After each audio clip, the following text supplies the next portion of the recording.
The greatest thing about working on a Spider-Man game is that you're working on a Spider-Man game.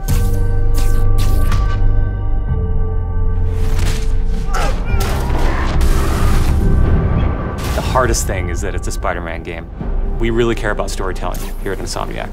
And I think that's how we go into every day we come here. There's this push to really get it right. One of the most compelling things about Spider-Man is just when Peter Parker and Spider-Man's worlds collide. And we've tried really hard to weave the two stories together to create a story that is not necessarily just a superhero story, but a human story as well.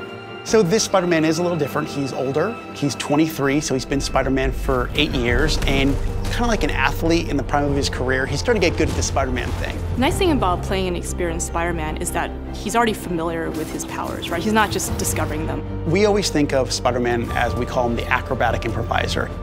He's looking for not only how he can take advantage of the way the enemies are positioned, but what around him. Could he use this object to grab with his webs and throw at an enemy? We want people to not only see the enemies in front of them, but the environment around, to take advantage of both of them. He also knows that the criminals out in the city know how he works as well, so he's got to mix it up. So even though he is more experienced, the challenges are going to be bigger than he's ever faced before. Spider-Man has a rich history of having great stories. The core of our story is this duality between being Peter Parker and being Spider-Man.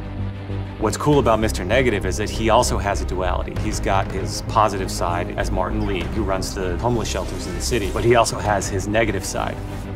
When Peter makes the connection that the leader of the inner demons is the guy who my aunt works for, we got the perfect collision of those two worlds.